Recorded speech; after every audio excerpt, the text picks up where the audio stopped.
Dans le cadre de cette enquête, Vincent Vieillard le disait, un suspect, un jeune de 15-16 ans, arrêté hier, deux autres mineurs ce matin, et puis deux autres qui sont toujours recherchés et qui pourraient avoir pris la route de la Belgique qui est toute proche. La procureure de la République de Lille, Carole Etienne, a bien précisé les investigations ¿Te pourront acuerdas lo que te conclure de contó la con al lado de Lille localisation todo au eso? titre de la coopération internationale. Yo Alors conozco. l'affaire prend déjà O une sea, nunca he estado tournure. allá ni en Lille, Les pero sé ministres ont que évoqué des peines en la minimales. tele te dicen todo eso, yo en la Sophie tele. Dupont pour BFM TV a interrogé Marine Le Pen aujourd'hui. On va écouter sa réponse et on en parle juste après. Gérald Darmanin va se rendre sur place. Il annonce vouloir faire des peines minimum pour ceux qui s'attaquent aux gendarmes, aux pompiers, aux policiers. J'imagine que, évidemment, vous êtes d'accord. Est-ce que ça veut dire que parfois vous pouvez le soutenir? On est d'accord, c'est que ça fait des années qu'on le propose. Nous l'avons d'ailleurs proposé dans le cadre d'une niche et ils ont voté contre. Vincent, les peines minimales? Oui, les peines minimales qui, on le voit, sont la volonté de Marine Le Pen et aussi de Gérald Darmanin. Alors sur la petite déclaration de Marine Le Pen, c'est pas tout à fait exact, c'est pas que la majorité a voté contre, c'est que ça n'a pas été voté et qu'il y a eu de l'obstruction lors de ces débats parlementaires. Maintenant, oui, c'est une proposition de Gérald Darmanin. Il a rédigé son projet de loi sûr qu'il a présenté à la presse avant l'été, qui prévoit des peines minimales. On le sait, il y a un problème de constitutionnalité qui va se poser, et puis surtout, il y a un problème politique. Quand est-ce qu'on peut le présenter en Conseil des ministres et surtout où se trouve la majorité qui permettrait de voter ce texte? Merci beaucoup, Vincent. Dans un contexte, on l'a compris, social et politique extrêmement tendu, le Premier ministre poursuit ses consultations. Sébastien Lecornu est un homme pressé. Il doit faire vite pour nommer un gouvernement, présenter un projet de budget avant début octobre. On vous retrouve à Matignon, Hugo Capelli. Hugo, c'est au tour des syndicats d'être reçus aujourd'hui. Le premier, c'est la CFDT.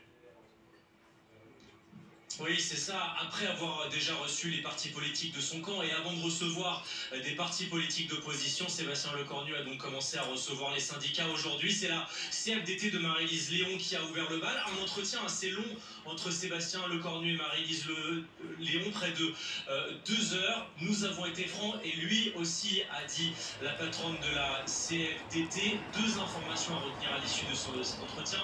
La première information, c'est qu'il n'y aura pas de nouveau conclave sur les retraites. Ça, c'est un chantier qui semble enterré. La deuxième information, c'est que concernant le budget, Sébastien Lecornu a bien dit qu'il reverrait la copie budgétaire de son prédécesseur en supprimant notamment certains points qui ont pu créer des crispations, comme la suppression des 2 jours fériés. Sébastien Lecornu qui a aussi dit qu'il n'avait pas de ligne rouge, y compris sur une taxe pour les plus hauts revenus. On va écouter Marie-Lise Léon. Il a redit qu'il y aurait un certain nombre de ruptures à la fois sur le fond et sur la forme.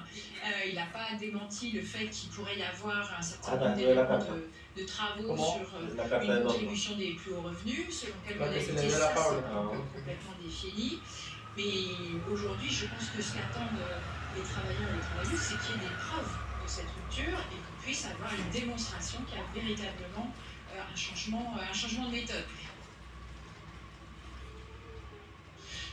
Et Sébastien Lecornu qui va recevoir d'autres syndicats. Dès cet après-midi, il va recevoir les patrons, cette fois-ci avec le MEDEF. Et puis lundi, ce sera notamment au tour de la CGT.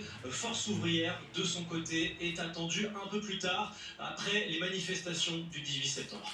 Merci Hugo Capelli à Matignon avec Bruno Ferraud. Alexis Cuvillier est en plateau avec nous. Alexis, Hugo disait à l'instant un Premier ministre qui consulte tous azimuts et peut-être ce dossier des retraites qui pourrait être repris pour essayer de sortir d'impasse. Oui, il figure probablement ce dossier des retraites au menu de ces discussions avec les partenaires sociaux. On sait à quel point ils ont été associés sur la discussion, le débat autour d'un aménagement de la réforme, dans ce qui s'est appelé, sous le magistère, j'allais dire, de François Bayrou, sa présence à Matignon, ce qui s'est appelé le conclave, et on sait à quel point cela n'a pas donné les résultats escomptés, même si, selon un certain nombre de sources, l'accord espéré par l'ancien Premier ministre était tout proche d'être retrouvé. Cette formule du conclave, selon l'entourage de Sébastien Lecornu, elle ne reverra pas le jour. Et notamment, justement, parce qu'elle entraîne avec elle cette vision assez négative désormais des partenaires sociaux qui ont eu le sentiment de passer beaucoup de temps sans que cela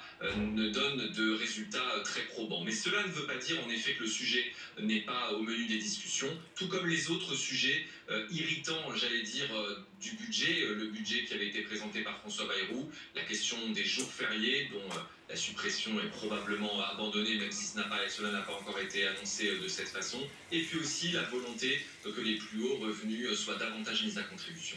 Alors on l'a dit, Sébastien Lecornu, un homme pressé avec une volonté de composer un gouvernement rapidement, peut-être avant le jeudi 18 septembre et la nouvelle mobilisation. On s'avance peut-être un petit peu là, voilà. On va rester très très prudent sur le calendrier. C'est vrai, vous avez raison Karine, il y a cette date du 18 septembre qui est forcément une date importante pour l'exécutif, pour un éventuel futur gouvernement, et en même temps dans les entourages, que ce soit même d'ailleurs du côté du président de la République comme du côté du Premier ministre, on dit attention, l'agenda de la composition de ce gouvernement n'est pas forcément lié avec